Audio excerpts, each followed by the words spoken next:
Good morning to all Bachcha Party of India. This is Samrat and we are going to learn about refraction of light, which is most important chapter of class 10th physics. So इस chapter में हम सब सीखने वाले हैं basic concept of refraction and lens के बारे में एवरीथिंग सीखने वाले हैं, जिसमें लेंस में क्या किस तरह से इमेजेस बनते हैं, उसके बाद फिर लेंस की प्रॉपर्टीज़ को जानेंगे, उसके बाद फिर लेंस फार्मूला जानेंगे, पावर ऑफ लेंस जानेंगे, रे डायग्राम कॉन्सेप्ट जानेंगे। सभी सीखने के बाद न्यूमेरिकल वाले पार्ट में आएंगे, फिर MCQ PYQ सब करेंगे। ओके, तो पार्ट वाइज हमारा जो सेशन चल रहा है एंजॉय करिए। सो स्टार्ट करते हैं आज का क्लास। आप देख सकते हैं यहाँ पे एक फिगर है आपके सामने जो कि रिफ्रैक्शन ऑफ लाइट को दिखा रहा है। यहाँ पे इस फिगर में आप देख सकते हैं, और यहाँ से एक लाइट जो है, रे ऑफ लाइट यहाँ से एंटर कर रही है, जो कि एयर से एंटर कर रही है, और ये एयर है। और एयर से ये ग्लास स्लैब में, ये ट्रांसपेरेंट ब्लॉक जो है एक्चुअली में ग्लास स्लैब है, और इससे लाइट एंटर करते ही इस पॉइंट से इस पॉइंट तक आते ही ये थोड़ा सा बेंड होती हुई दिख रही है, और ये बेंड होना रिफ्रैक्शन को दिखा रहा है। और वापस इस डायरेक्शन में जो लाइट आ रही है, ये फिर से पहले वाला डायरेक्शन को यहाँ पे ये पहले वाले डायरेक्शन में आ जाती है। सो यहाँ पे दिख रहा है इधर भी एयर है, और इधर वापस इस वाले यहाँ से ग्लास स्लैब से निकलकर फिर एयर में आ जा रही है लाइट रे। तो बीच में जो ग्लास स्लैब है उसमें रिफ्रैक्शन हो रहा है। सो हम सब इसे अगर जो डेफिनेशन के तौर पे समझें तो रिफ्रैक्शन क्या है, what is refraction of light.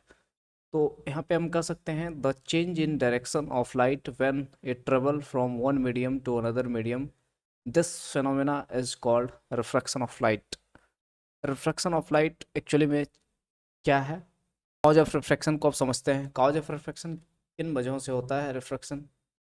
तो मेन वजह होता है रिफ्रैक्शन का वो light, refraction of light due to change in speed of light. Speed of light के कारण रिफ्रैक्शन कॉज होता है। तो हमें पता है कि एयर में या वैक्यूम में 3 × 10⁸ मीटर पर सेकेंड लाइट की स्पीड होती है।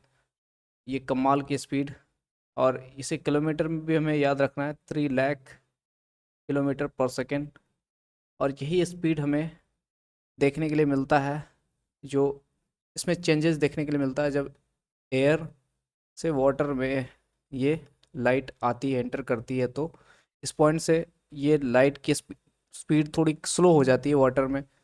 तो अगेन वाटर हमें याद रखना है, ये डेंसर मीडियम है और ये रेयर मीडियम है, क्योंकि रेयर मीडियम में लाइट वाटर के डेंसर मीडियम की तुलना में काफ़ी ज़्यादा थोड़ा स्पीड ज़्यादा होता है। और सबसे ज़्यादा स्पीड हमें पता है ये वैक्यूम में होता है। वैक्यूम में फास्टेस्ट होता है स्पीड। तो यहाँ पे ध्यान रखेंगे इन वैक्यूम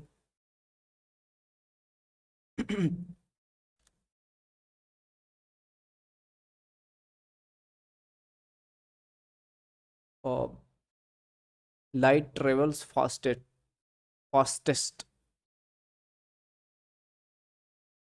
ट्रेवल्स फास्टेस्ट।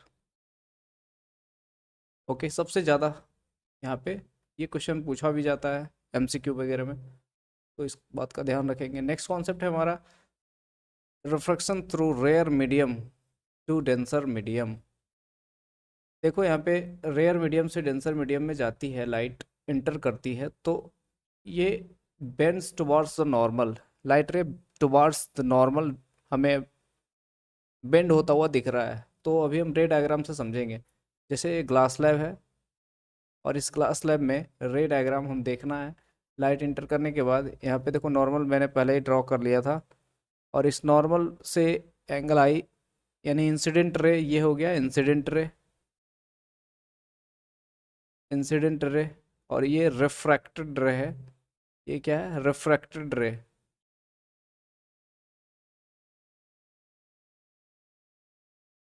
अब देखो रिफ्रैक्टेड रे जो है ये बेंड कर रहा है नॉर्मल की तरफ, इधर थोड़ा सा। इसका ओरिजिनल पाथ जो है वो इधर जाना चाहिए, बिल्कुल इस दिशा में, इस डायरेक्शन से आकर ये सीधा ऐसे इसको निकल जाना चाहिए था। लेकिन ये क्या बेंड कर रहा है नॉर्मल की तरफ। नॉर्मल क्या होता है हमें पता है, रिफ्लेक्शन वाले टॉपिक में भी हम लोगों ने समझा था। नॉर्मल हम लोग जिस पॉइंट पे लाइट रे एंटर करती है वहाँ पे एज्यूम कर लेते हैं, परपेंडिकुलरली एक लाइन ड्रॉ कर लिया जाता है, और यही नॉर्मल होता है ताकि हम एंगल ऑफ इंसिडेंस और एंगल ऑफ रिफ्लेक्शन या रिफ्रैक्शन हम उसे मेज़र कर सकें। तो यहाँ पे एंगल आई जो दिख रहा है एंगल ऑफ रिफ्रैक्शन है, सॉरी एंगल ऑफ इंसिडेंस है, इंसिडेंट।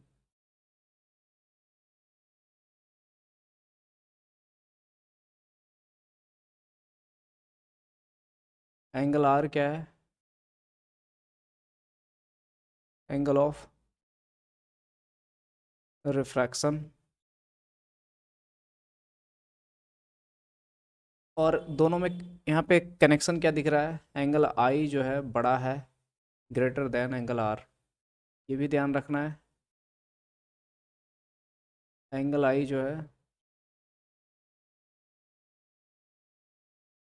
ये ग्रेटर होगा एंगल आर से, इस पॉइंट को हमें ध्यान रखना है और ये पॉइंट इंपॉर्टेंट है। सो यहाँ पे हम नेक्स्ट कॉन्सेप्ट पे आते हैं, जो refraction through denser medium to rare medium.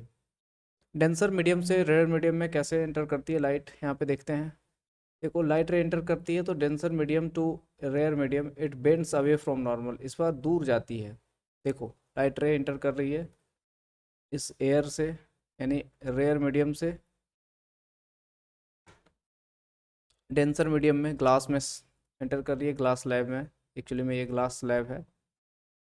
और यहाँ से फिर ध्यान देना है, जब ये डेंसर मीडियम से बाहर आती है तब ध्यान देना है। एंटर करने पे अभी हमें नहीं देखना है, यहाँ पे देखना है कि नॉर्मल मैंने यहाँ ड्रॉ किया है तो एंगल ऑफ इंसिडेंट और एंगल ऑफ रिफ्रैक्शन यहाँ पे देख सकते हैं, दोनों में क्या कनेक्शन है। तो इस बार अवे फ्रॉम नॉर्मल तो हो ही रहा है, इस नॉर्मल से क्या दूर जा रहा है, away from normal.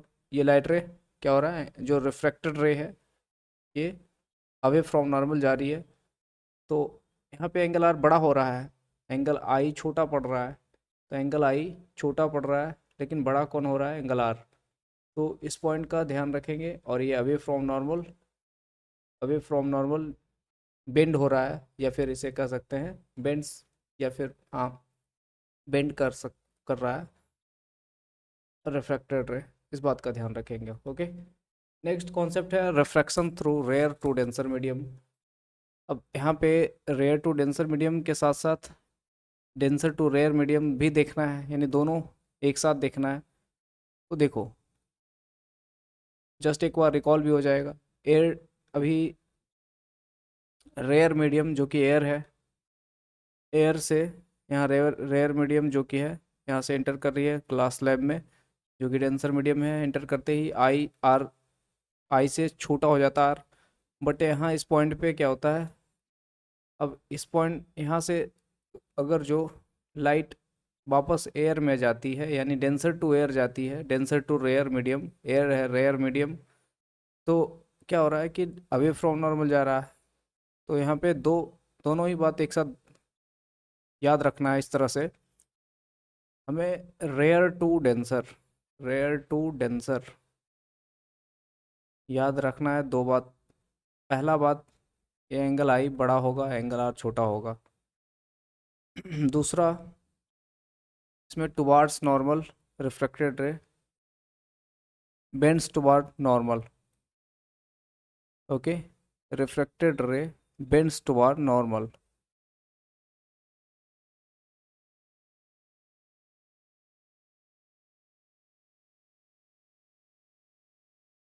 Towards normal. तो रिफ्रैक्टेड रे यहाँ पे ये है, ये वाला रिफ्रैक्टेड रे जो बेंड हो गया है। फिर इसी का अगला पॉइंट है डेंसर टू रेयर। तो इसमें क्या होगा, एंगल आई से बड़ा हो जाएगा एंगल आर। उसके बाद दूसरा पॉइंट इसमें ध्यान रखना है, वो क्या होगा, रिफ्रैक्टेड रे,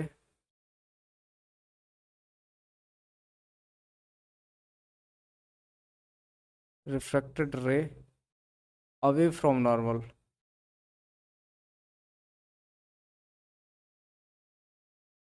इस बार क्या हो रहा है, अवे फ्रॉम नॉर्मल, नॉर्मल से थोड़ा दूर जा रही है रिफ्रैक्टेड रे, दूर बेंड कर रही है। ओके, तो उम्मीद है ये कॉन्सेप्ट आपको भी समझ में आया होगा।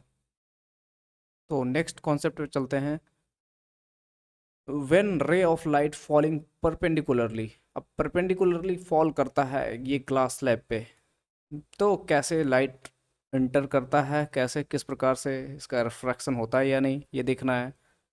देखो, लाइट रे जब पास करती है परपेंडिकुलरली, तो पासेस परपेंडिकुलरली है। जब ऐसा होता है कि लाइट रे फॉल करता है इस पे, ग्लास स्लैब पे, बिल्कुल परपेंडिकुलरली 90 डिग्री पे, तो क्या होता है, ये विदाउट बेंडिंग पास कर जाती है। Light ray passes perpendicularly without bending.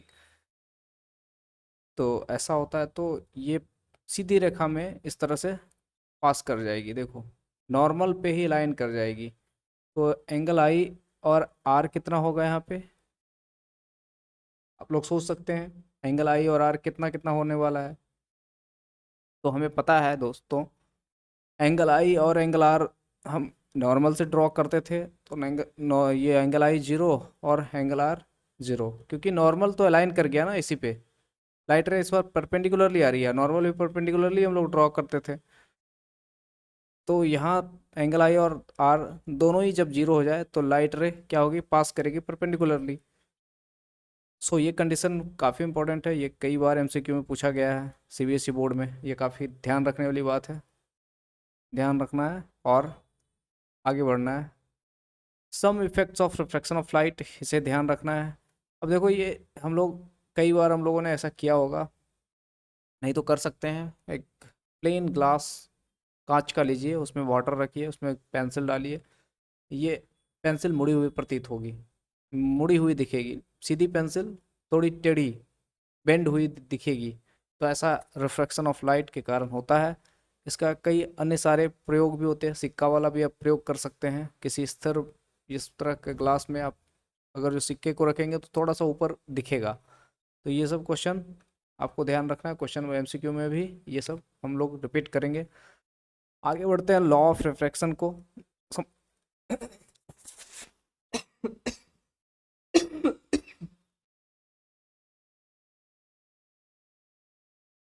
Law of refraction को समझते हैं।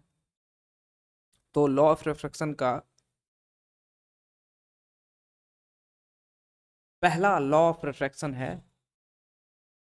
Incident ray, refracted ray and normal at the point of incidence are in same plane. जैसे यहाँ पे हम दो प्लेन देख रहे हैं, एक वर्टिकल है और ये हॉरिजेंटल प्लेन है, हॉरिजॉन्टल। अब ये दोनों ही प्लेन में अलग अलग रिफ्रैक्शन होता है। जैसे कोई लाइट रे यहाँ पे एंटर कर रही है और यहाँ से बेंड होकर थोड़ा रिफ्रैक्ट कर रही है इस पॉइंट पे, और यहाँ पे इस पॉइंट पे ही नॉर्मल अगर जो ड्रॉ कर लिया जाए, तो तीनों क्या इसी प्लेन वर्टिकल प्लेन में नहीं है? है, बिल्कुल है। तो यही कहा जा रहा है इस फर्स्ट लॉ। ओके, और सेकेंड लॉ में भी वैसा ही होगा। अगर इस वाले प्लेन में कोई लाइन, कोई लाइट रे आएगी, इंटर करेगी और फिर रिफ्रैक्ट करेगी। ओके, और यहाँ पे नॉर्मल अगर जो ड्रॉ किया जाएगा एंगल को मेजर करने के लिए, angle of incidence, angle of refraction, दोनों को मेजर करने के लिए नॉर्मल ड्रॉ किया जाता है। तो दोनों वर्टिकल में अगर जो ऐसा रिफ्रैक्शन कॉज होता है तो वर्टिकल वाले प्लेन में होगा, तीनों इंसिडेंट रे, रिफ्रैक्टेड रे और नॉर्मल। और अगर जो हॉरिजॉन्टल प्लेन में ऐसा होता है, तो तीनों तीनों ये हमारा इंसिडेंट रे, रिफ्रैक्टेड रे और नॉर्मल, ये तीनों इसी वाले हॉरिजॉन्टल प्लेन में ही रहेंगे, लाई करेंगे। ऐसा ये कॉज, ये इंसिडेंस ऐसा ही होगा, इसी प्लेन में होगा। तो यही फर्स्ट लॉ ऑफ रिफ्रैक्शन है। सेकेंड लॉ ऑफ रिफ्रैक्शन को समझते हैं, जो कि इस प्रकार है, sine i upon sine r is equal to constant. अगर जो इंसिडेंट रे का साइन,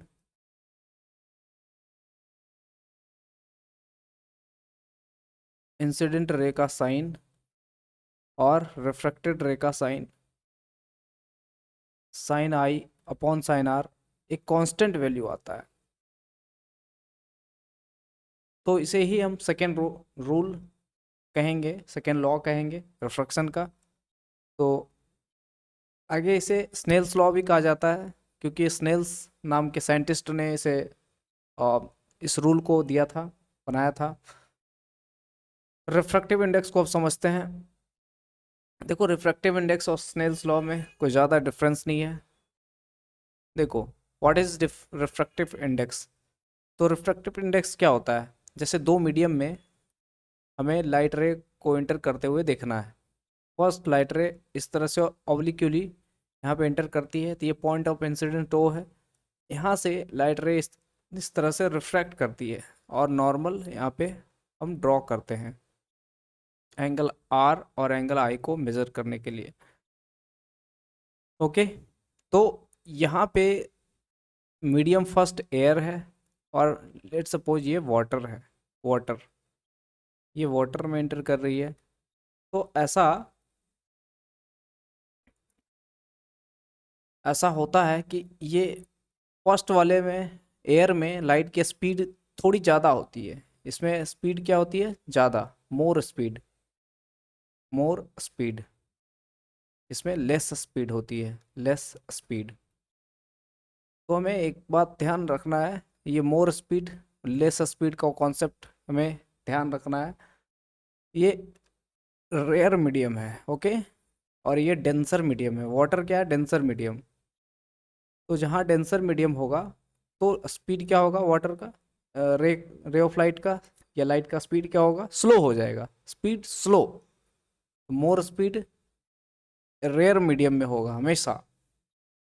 तो रिफ्रैक्टिव इंडेक्स जब इसका कांस्टेंट वैल्यू होगा, वो क्या होगा,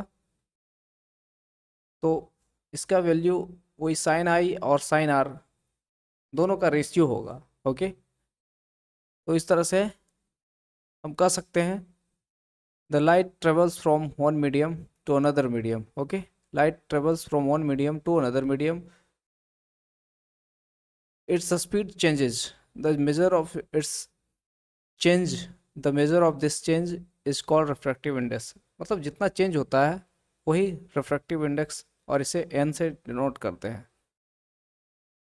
इन सिंपल टर्म में अगर जो कहा जाए तो refractive index tells us how much medium can slow down the speed of light. मतलब कितना अमाउंट में स्लो डाउन करता है लाइट के स्पीड को, तो यही रिफ्रैक्टिव इंडेक्स बताता है। ओके, और कितना बेंड करता है लाइट, लाइट रे को कितना बेंड करता है, तो ये अमाउंट में एक बता देता है, फिक्स अमाउंट में। जैसे आप सब मटेरियल का रिफ्रैक्टिव इंडेक्स याद रख सकते हैं, यहाँ पे ये काफ़ी इंपॉर्टेंट है टेबल। आपको सभी जितने भी दिए हुए हैं सबको याद रखना है। एयर का रिफ्रैक्टिव इंडेक्स कितना होता है, 1.003। आइस का कितना होता है, 1.31। आइस का उसे वो वाटर का 1.33, अल्कोहल का 1.36। इसी प्रकार से डायमंड का 2.42 सबसे ज़्यादा होता है, ये ध्यान रखना है। और एयर का सबसे कम होता है, लेकिन सबसे कम रिफ्रैक्टिव इंडेक्स मटेरियल के तौर पे एयर का ही होगा। ओके, क्योंकि ये सबसे फास्टेस्ट लाइट भी इसमें ट्रेवल करती है, तो इस बात को ध्यान रखेंगे। और सभी टेबल को कंप्लीट, ये तो याद करने वाली है, तो याद कर लेंगे। स्नेल्स लॉ को समझते हैं। तो देखो स्नेल्स लॉ क्या है, डेफिनेशन को भी समझेंगे। यहाँ पे डेफिनेशन है स्नेल्स लॉ का। तो देखो स्नेल्स लॉ क्या है हमें समझना है। जैसे स्नेल्स लॉ क्या है, स्नेल्स लॉ साइन आई है upon sine r is equal to constant. ये स्नेल्स लॉ है। तो दोनों का रेशियो होता है, एंगल ऑफ इंसिडेंस और एंगल ऑफ रिफ्रैक्शन का, ये क्या होगा, रेशियो, एक कांस्टेंट वैल्यू आता है। जैसे आइस का हम लोगों ने वाटर का अभी हम लोगों ने देखा था, ये देखो वाटर का कितना था, 1.33। तो ये फिक्स, ये क्या है, कांस्टेंट वैल्यू है, ये वेरिएबल नहीं है, कांस्टेंट वैल्यू है। तो इस तरह से हमें ध्यान रखना है। अब कांस्टेंट वैल्यू जो भी आएगा वही स्नेल्स लॉ कहलाता है। डेफिनेशन के तौर पे इसे याद रखना चाहें तो given light of for light of given color of for a given pair of media, the ratio of sine of angle and angle of incidence and sine of angle of refraction is constant। तो यही बात घुमा फिरा के कहा जा रहा है कि इन दोनों का रेशियो जो होगा कांस्टेंट होगा, साइन आई साइन आर, यानी साइन एंगल ऑफ इंसिडेंस का और साइन एंगल ऑफ रिफ्रैक्शन का, ये कांस्टेंट वैल्यू आएगा। आगे हम समझते हैं रिफ्रैक्टिव इंडेक्स ऑफ कलर। अब कलर हमें पता है कि वाइट लाइट में 7 कलर होते हैं, वाइट लाइट में 7 कलर होते हैं, सबकी अलग अलग रिफ्रैक्टिव इंडेक्स भी होती है। तो अगर जो इन दोनों कलर को देखा जाए, ये कैसा कलर है, तो ये ऑरेंज कलर है और ये कैसा है, ब्लू है। तो किसका रिफ्रैक्टिव इंडेक्स ज़्यादा होगा? तो वाइट लाइट में 7 कलर होते हैं, वायलेट, इंडिगो, ब्लू, ग्रीन और येलो, ऑरेंज, रेड। तो यहाँ पे देखो हमें ब्लू की बात की है, उसके बाद फिर ऑरेंज की बात की है। ओके, तो किसका रिफ्रैक्टिव इंडेक्स ज़्यादा होगा? सबसे ज़्यादा रिफ्रैक्टिव इंडेक्स हमें याद रखना है वायलेट का होता है, और सबसे कम होता है इसका, रेड का। तो इस हिसाब से हमें यहाँ पे देखना है इस डायग्राम को। यहाँ पे लाइट इंटर करती है और ये नॉर्मल है, और यहाँ पे कंपेरेटिवली ब्लू वाले से ये क्या, लाइट रे ज़्यादा बेंड हो रही है। ये नॉर्मल की तरफ ज़्यादा बेंड कौन हो रहा है? तो यहाँ पे दिख रहा है नॉर्मल की तरफ ज़्यादा बेंड ब्लू वाला हो रहा है, यानी कि ब्लू वाला का रिफ्रैक्टिव इंडेक्स ज़्यादा होगा, और ऑरेंज वाला का कंपेरेटिवली थोड़ा सा कम बेंड हो रहा है नॉर्मल की तरफ कम बेंड हो रहा है। तो इस तरह से हमें ये एग्जाम पॉइंट ऑफ व्यू से बहुत ज़्यादा इंपॉर्टेंट टॉपिक नहीं है, बट हमें ध्यान रखना है। फिजिक्स विजुअलाइज करने का सब्जेक्ट है। फिजिक्स में मैथ्स की तरह सिर्फ कैलकुलेशन नहीं है, इसे हमें एक एक कॉन्सेप्ट को रिकॉल करना है, अपने मन में डायग्राम बनाना है, मन में थाउट में अपने माइंड में थिंक करके एक प्यारा सा डायग्राम बनाना है। जो भी आपने पढ़ा, जो भी आपने सीखा, उसका डायग्राम बनाओ, विजुअलाइज करो, इमेजिन करो और रिकॉल करो। ये सबसे बेस्ट तरीका होता है किसी भी कॉन्सेप्ट को बूस्ट करने का, सीखने का बेहतरीन तरीका से। उसके बाद न्यूमेरिकल चुटकियों में बनेंगे और लंबे समय तक आपका कॉन्सेप्ट याद भी रहेगा, और एक्चुअली में फील कर पाएंगे फिजिक्स को। वैसे तो सिंपली पढ़ा जाए तो वो तो रटंत विद्या है, और रटंत विद्या आपके एग्ज़ाम में काम नहीं आने वाला। वो आप तो आज पढ़ेंगे कल भूलेंगे। तो इस तरह से फिजिक्स पढ़ने का तरीका ही नहीं है, आप बेहतर तरीका से विजुअलाइज करके पढ़ें। और let's come to the topic. So students, अब एक काफ़ी इंपॉर्टेंट टॉपिक है रिफ्रैक्टिव इंडेक्स वाला, उसको भी क्लियर कर लेते हैं। Refractive index, absolute refractive index पहला रिफ्रैक्टिव इंडेक्स में निकालने के लिए कहा जाता है। दूसरा है, इसी में दूसरा पार्ट है रिलेटिव रिफ्रैक्टिव इंडेक्स, यानी दो मीडियम के बीच जो रिलेटिव रिफ्रैक्टिव इंडेक्स निकालने का जो फॉर्मूला होता है उसको हम देखेंगे। सो चलिए टॉपिक पे आते हैं, उसको क्लियर करते हैं। एब्सोल्यूट रिफ्रैक्टिव इंडेक्स और रिलेटिव रिफ्रैक्टिव इंडेक्स। जैसे ग्लास है और ये वाटर है, दो मीडियम है, और दोनों का एब्सोल्यूट वाला निकालेंगे तो फॉर्मूला दोनों के लिए इस तरह से है। तो देखो यहाँ पे रिफ्रैक्टिव इंडेक्स को म्यू से डिनोट करते हैं, म्यू या ईटा से डिनोट करते हैं। अभी फ़िलहाल ईटा प्रयोग में आएगा, और जैसे जैसे सीनियर क्लास में जाएंगे तो म्यू का प्रयोग ज़्यादा होने लगेगा, बट अभी दोनों अलग अलग बुक में म्यू भी लिखा रहता है, इसलिए दोनों ध्यान रखेंगे। तो यहाँ पे ईटा ग्लास और ईटा वाटर, यानी यहाँ पे refractive index of glass, refractive index of water, दोनों को हम कैसे निकालते हैं? रिफ्रैक्टिव इंडेक्स ऑफ ग्लास निकालते हैं तो C upon G, V G, C upon V G. V क्या है तो हम अभी बताएंगे। वी और सी के बारे में आप जानते होंगे। सी तो लाइट ऑफ स्पीड है। तो यहाँ पे लेट सपोज लाइट का स्पीड इतना है और ग्लास का लाइट ऑफ ग्लास में स्पीड ऑफ लाइट कितना हो जाता है, तो ये दिया रहेगा क्वेश्चन में। यहाँ पे लेट सपोज यहाँ पे 1.5 है, ठीक है, इंटू 10⁸ है। तो यहाँ पे कैंसिल आउट 10⁸ हो जाएगा और ये अप्रॉक्स 2 आ जाएगा, तो ये कांस्टेंट टर्म आएगा, ठीक है। यही हो जाता है रिफ्रैक्टिव इंडेक्स। और इसमें अगर जो निकालना हम चाहें तो सी क्या होता है, सी का वैल्यू तो 10⁻³ इंटू 10⁸। और वाटर में जो स्पीड होती है लाइट की, लेट सपोज इसका जो जो भी वैल्यू है, ये 2 इंटू 10⁸ है। तो 10⁸ से कैंसिल हो जाएगा, 2 से ये हाफ वार में 3 कैंसिल हो जाएगा, 1.5 आ जाएगा यहाँ पे रिफ्रैक्टिव इंडेक्स इसका वाटर का। तो इस तरह से हमें निकालना है, ठीक है। अभी ये फॉर्मूला अप्लाई कैसे करना है ये हमने समझा। वैसे रिफ्रैक्टिव इंडेक्स का टेबल भी आपको याद करना है, उसमें कम्प्लीटली जिसका जो मटेरियल है, जो भी वाटर, ग्लास और फ्लिंट ग्लास जो भी है, उसे याद करना पड़ेगा, डायमंड का याद रखना पड़ेगा। तो नेक्स्ट टॉपिक पे आते हैं, इसी का है refractive index with respect to other. और यहाँ पे एक बात और ध्यान रखना है कि देखो यहाँ पे इसे लिख लेते हैं। ईटा के बारे में तो जान गया, सी हमारा पता है हमें, सी स्पीड ऑफ लाइट होता है, और इसका स्पीड हमें हमेशा ध्यान रखना है, ये 3 इंटू 10⁸ मीटर पर सेकेंड में होता है। और यहाँ पे वीजी स्पीड इन ग्लास हो गया, speed of light in glass, okay. और यहाँ पे VW क्या हो जाएगा, तो यहाँ पे हम लिख सकते हैं speed of light in water. तो इस तरह से हम लोगों ने इसे क्लियर किया। नेक्स्ट, तो स्टूडेंट्स अब हम समझते हैं refractive index with respect to other medium.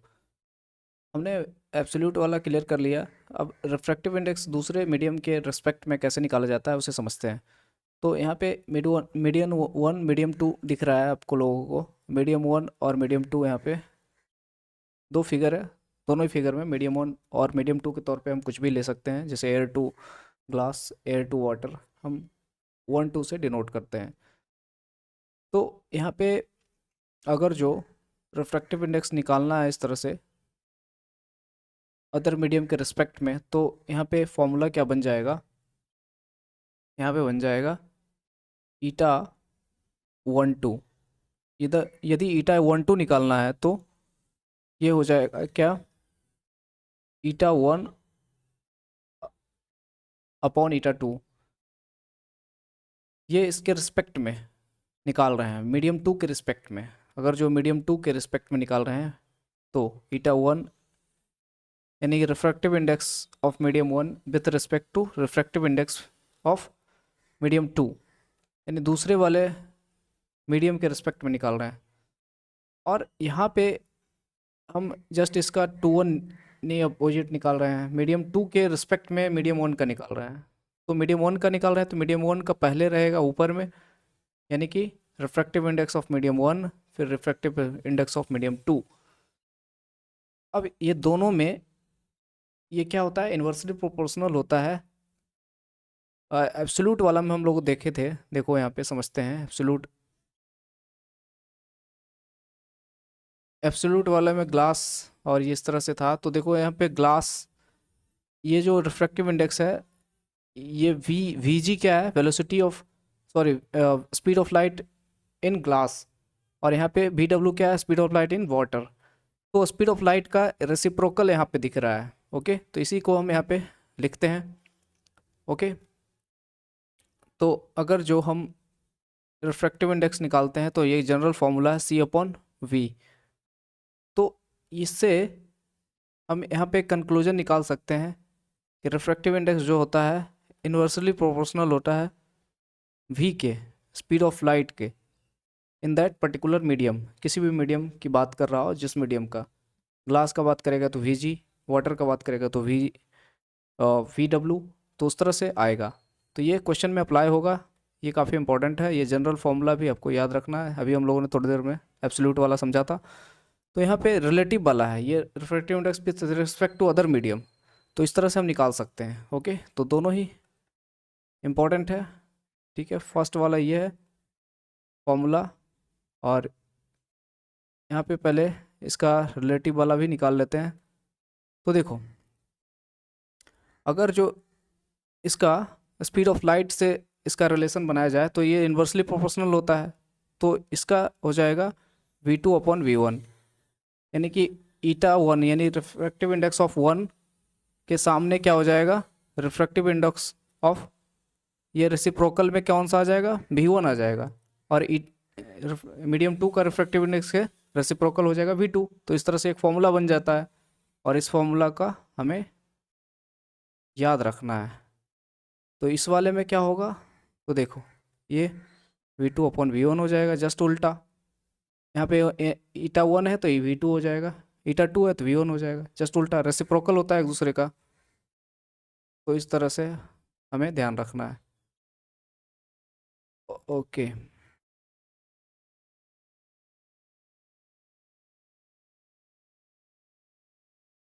ये मीडियम टू है और ये मीडियम वन है, इसे भी ठीक से लिख लेते हैं।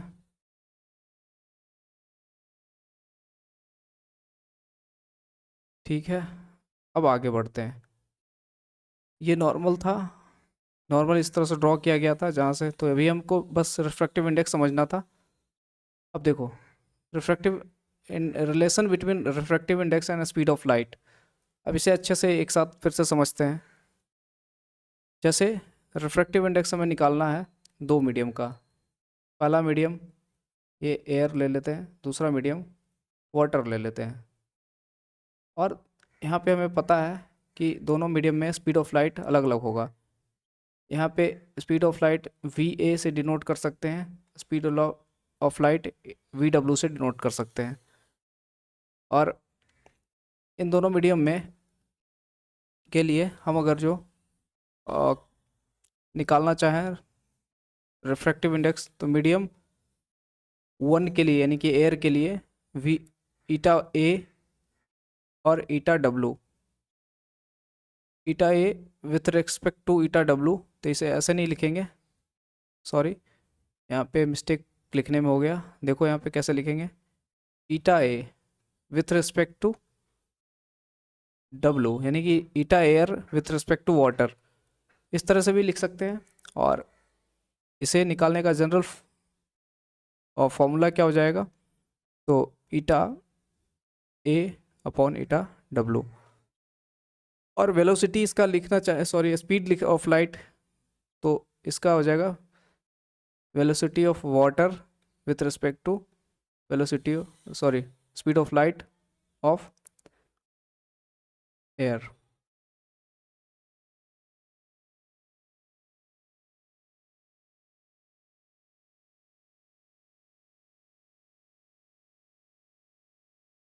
वाटर यहाँ पे आ जाएगा, एयर यहाँ पे आ जाएगा, क्यों, क्योंकि इसका रेसिप्रोकल है। वाटर यहाँ पे रिफ्रैक्टिव इंडेक्स ऑफ एयर, तो वी डब्ल्यू यहाँ पे रिफ्रैक्टिव इंडेक्स ऑफ वाटर इसके सामने आ जाएगा। और ईटा डब्ल्यू निकालना है तो इसके सामने refractive index speed of light of air आ जाएगा इसके सामने, क्योंकि रेसिप्रोकल होता है, जस्ट उल्टा। अभी हम लोगों ने समझा, तो इस तरह से एक फॉर्मूला बन जाता है, और इस फॉर्मूला का हमें बेहद ध्यान रखना है। क्वेश्चन में अप्लाई होगा अभी थोड़ी देर बाद। अगेन हमें ये क्वेश्चन दिख रहा है एनसीईआरटी का, ये लाइट रे ऑफ लाइट ट्रेवलिंग, यहाँ पे क्वेश्चन पढ़ते हैं। Ray of light travelling in air enter obliquely, obliquely तिरछी रूप से इंटर करती है लाइट रे इनटू वाटर, कुछ इस तरह से। और does the light ray bends towards the normal, क्या ये आफ्टर रिफ्रैक्शन नॉर्मल की तरफ बेंड करेगा, आपको बताना है। और यदि करेगा तो वाई, क्यों, क्यों करेगा, ऐसा क्यों होगा। तो देखो, ये कारण बताना है, लाइट रे एंटर कर रही है और हमें क्लियरली यहाँ पे अगर जैसे ही नॉर्मल ड्रॉ करते हैं हम लोग, तो हमें एंगल ऑफ इंसिडेंस और एंगल ऑफ रिफ्रैक्शन दोनों ही पता चल जाएगा कि कौन ज़्यादा है कौन कम। अगर जो ये हमें दिख रहा है क्लियरली, ये एंगल आई ज़्यादा है और ये नॉर्मल की तरफ, ये लाइट रे रिफ्रैक्शन के बाद ये बेंड कर गई है, और जैसे ही बेंड कर रही है तो आर छोटा हो जाएगा, एंगल ऑफ रिफ्रैक्शन छोटा हो जाएगा। और जैसे ही छोटा हो जाएगा तो हमें पता चल चुका है ये नॉर्मल की तरफ ही है। और बताना है क्यों, क्यों कर रहा है, का जो स्पीड शो हो गया, मेन कारण तो यही है, हमने अभी थोड़ी देर पहले भी पढ़ा था। सो यहाँ पे ओके ओके ओके, यहाँ पे क्या हमें रीजन बताना है। तो yes, it vends towards normal after refraction, यहाँ पे लिखेंगे आफ्टर रिफ्रैक्शन, आफ्टर रिफ्रैक्शन। उसका दूसरा लाइन में हमें लिखना है वाई का जवाब देना है, वाई क्यों, बिकॉज, यहाँ पे बिकॉज रीजन बता देते हैं शॉर्ट में, बिकॉज व्हेन लाइट रे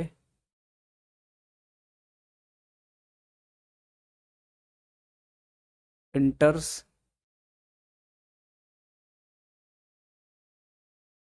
enters in denser medium, rare to denser medium, rare to denser medium,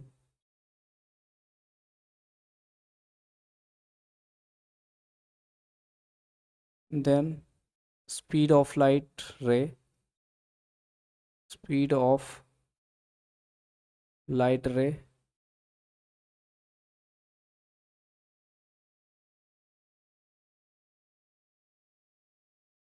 goes slow।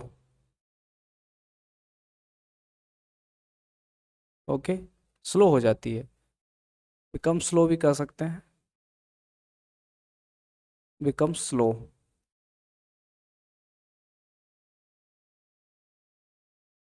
Become slow. Okay, slow हो जाती है, तो इस पॉइंट को ध्यान में रखेंगे।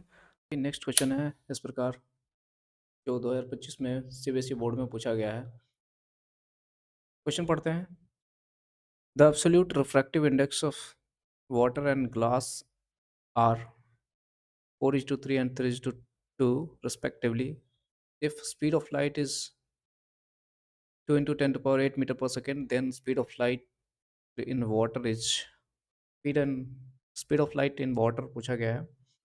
हमें जो गिवन है क्वेश्चन में हमें दिया है उसे सबसे पहले लिखेंगे, क्वेश्चन को समझेंगे, उसके बाद मोस्ट प्रोबेबली ये क्वेश्चन का आधा सॉल्यूशन उसी समय हो जाता है जब क्वेश्चन को ठीक से समझ लेते हैं। तो यहाँ पे देखो, वाटर का रिफ्रैक्टिव इंडेक्स और ग्लास का रिस्पेक्टिवली दिया हुआ है, तो लिख लेते हैं दोनों का। और रिफ्रैक्टिव इंडेक्स को इस तरह से लिखते हैं, हम ईटा से डिनोट करते हैं रिफ्रैक्टिव इंडेक्स ऑफ वाटर को डब्लू से। यहाँ पे गिवन है 4:3।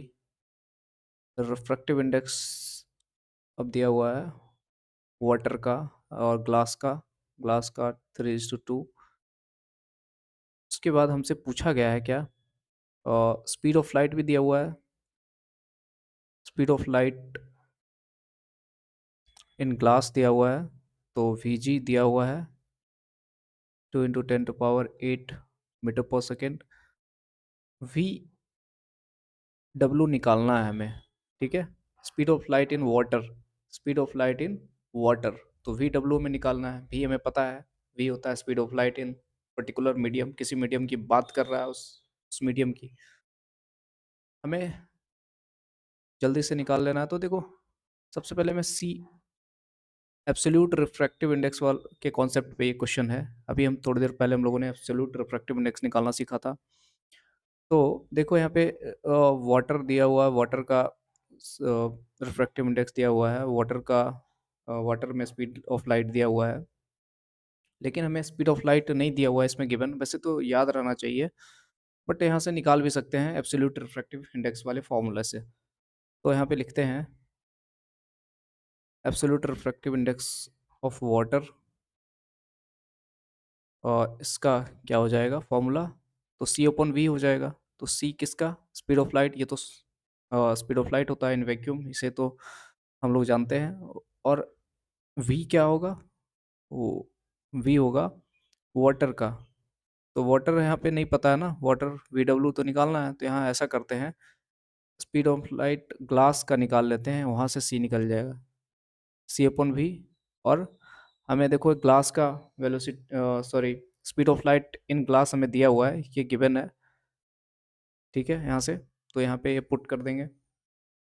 अब यहाँ पे देखो सी निकल जाएगा, तो इसे हम क्या करेंगे, सामने लिख लेते हैं ऐसे, इस प्रकार।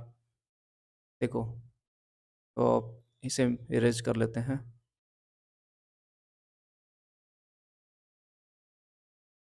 हम्म।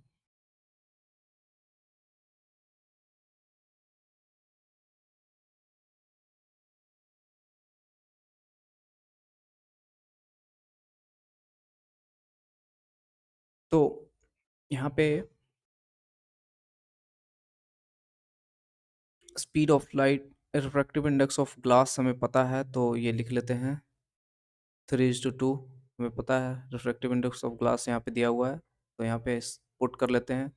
और C का वैल्यू हमें नहीं पता है, तो अभी निकाल लेंगे। V, sorry, speed of light in glass दिया हुआ है 2 × 10⁸ अब यहाँ से क्रॉस मल्टीप्लिकेशन वाला टेक्निक नहीं लगाएंगे, तो 2C = 3 × 2 × 10⁸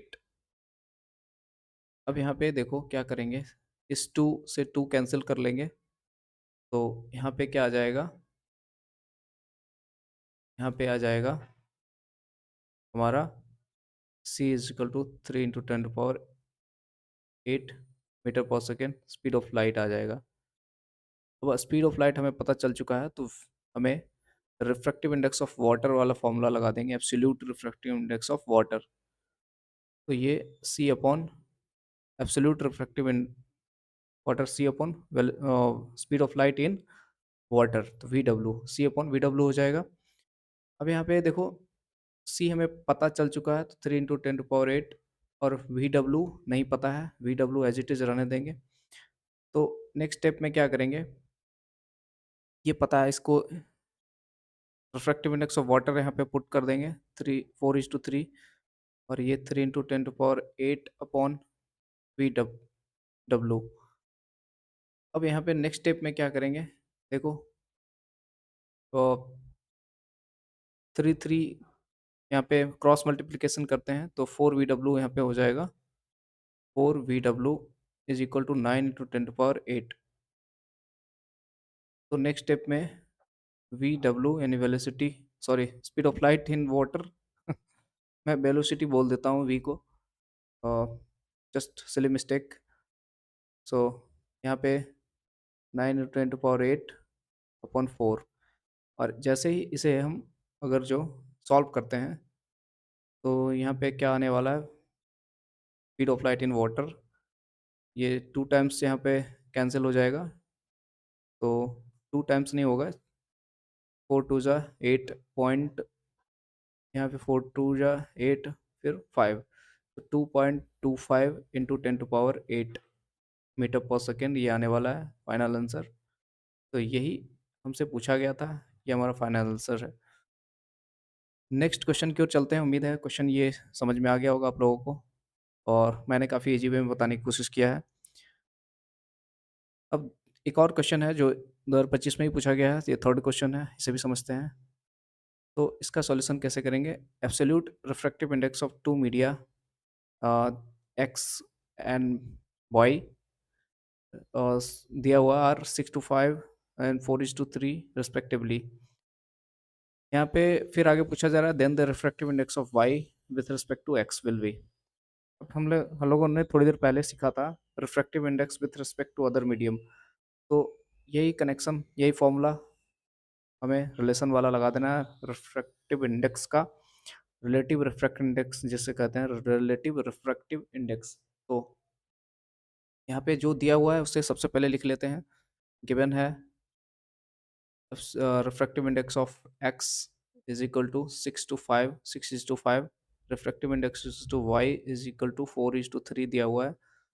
ये सब दिया हुआ है और हमसे पूछा क्या गया है, refractive index to y, y with respect to x. Y पूछा है with respect to x, with respect तो रिस्पेक्टिव ईटा वाई एक्स लिखेंगे।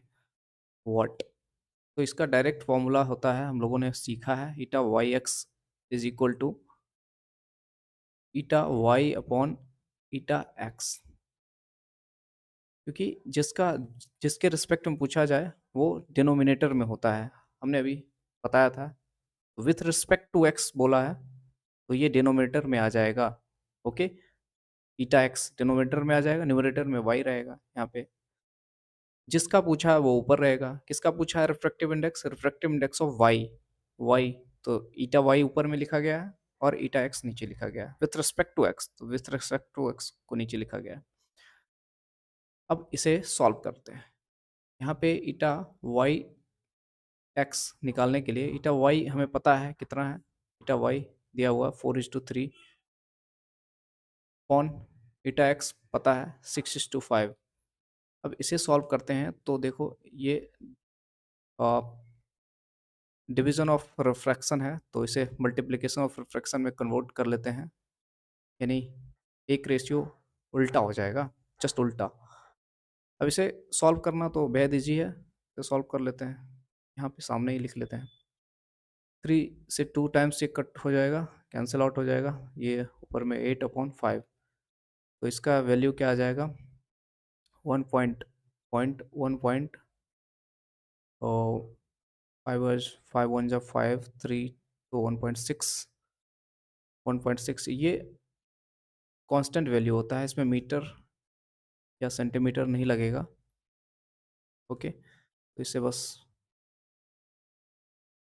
से आंसर को इस तरह से हाईलाइट करके लिख देंगे आंसर। आई होप ये क्वेश्चन आप लोगों को काफ़ी अच्छे से समझ में आया होगा। और नेक्स्ट क्वेश्चन की ओर चलते हैं। ये क्वेश्चन है, ये भी 2025 में एनसीईआरटी में और सीबीएसई बोर्ड में पूछा था और एक काफ़ी इंपॉर्टेंट क्वेश्चन सभी हम लोग कर रहे हैं। ठीक है, और ये क्वेश्चन इस सेशन का लास्ट क्वेश्चन है, फिर जल्दी हम नेक्स्ट पार्ट में मिलेंगे। सो इसे सॉल्व करते हैं।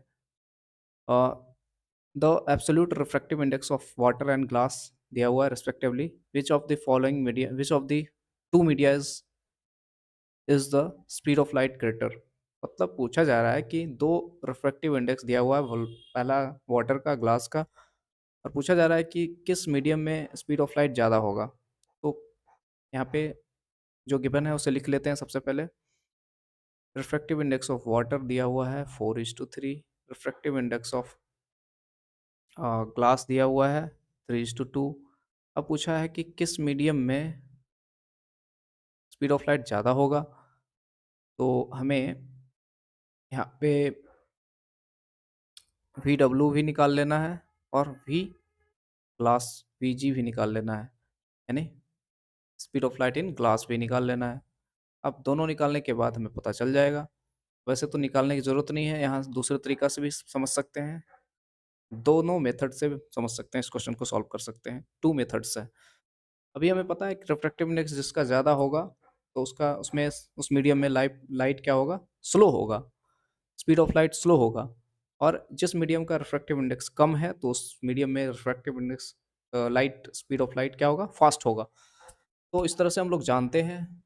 तो इस वाले फैक्ट को भी अप्लाई करके इस क्वेश्चन को सॉल्व कर सकते हैं, बट यहाँ पे डायरेक्टली हम निकाल भी सकते हैं। तो यहाँ ज़्यादा बेटर क्या रहेगा, हम कंपेयर कर लेते हैं, जो हमें फैक्ट पता है उसी के बेसिस पे हम निकाल लेते हैं। That's it. तो यहाँ पे लिखेंगे refractive index of water is 4:3, जो कि इसका डेसिमल वैल्यू निकाल लेते हैं 1.6 3 आ जाएगा। और refractive index of glass is equal to 3:2 तो 1.5। अब आप बताइए कौन सा रिफ्रैक्टिव इंडेक्स ज़्यादा है, कौन सा कम है। तो कम है किसका? Refractive index of water. तो यहाँ पे इस तरह से हमें पता है तो हम लिख सकते हैं स्पीड ऑफ लाइट। तो डायरेक्टली लिख सकते हैं स्पीड ऑफ लाइट क्या होगा। यहाँ पे देखो ये ज़्यादा है speed of light. Refractive index क्या है? ये कम है। रिफ्रैक्टिव इंडेक्स ये ज़्यादा है। दोनों में कंपेयर करें तो स्पीड ऑफ लाइट क्या होगा? वी डब्ल्यू क्या होगा? ये ज़्यादा होगा। इसमें स्पीड ऑफ लाइट ज़्यादा होगा क्योंकि रिफ्रैक्टिव इंडेक्स कम है। और इसमें क्या होगा? स्पीड ऑफ लाइट वी जी ये होगा कम, क्योंकि कंपेरेटिवली रिफ्रैक्टिव इंडेक्स इसका ज़्यादा है। तो स्पीड ऑफ लाइट क्या होगा? स्लाइटली ज़्यादा होगा, तो स्लाइटली कम होगा, सॉरी। तो यहाँ पे लिख सकते हैं एक लाइन में स्टेटमेंट स्टेटमेंट लिख सकते हैं। और speed of light in water is more than speed of light in glass because refractive index of water is lesser than refractive index of glass. That's it। और ये हमारा फाइनल इस question का answer होगा। यदि ये शॉर्ट आंसर टाइप क्वेश्चंस हो तो इतना लिखना होगा। यदि एमसीक्यू होता तो हमें इतना लिखने की ज़रूरत ही नहीं पड़ती, डायरेक्ट टिक करते।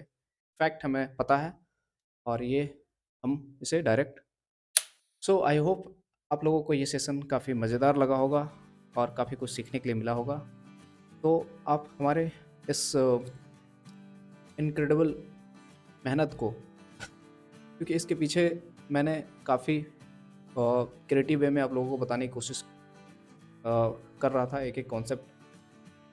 और यदि आप लोग इस वीडियो को आप इन्जॉय कर पा रहे हैं तो ज़रूर लाइक करिएगा यूट्यूब पे और सब्सक्राइब करिएगा और शेयर कर सकते हैं अपने दोस्तों को। और हमारा मेहनत को मोटिवेट करने के लिए आपका बस इतना ही काफ़ी है, लाइक सब्सक्राइब, क्योंकि हमें ऐसे कंटेंट बनाने का मोटिवेशन मिलता है और काफ़ी ज़्यादा हम आप लोगों के लिए बेहतरीन कॉन्सेप्ट लाने वाले हैं। सो पूरी चैप्टर को और अलग जितने भी साइंस और मैथ्स के टॉपिक हैं सबको बारी बारी से हम लोग कवर करेंगे। So thank you for watching. God bless you all.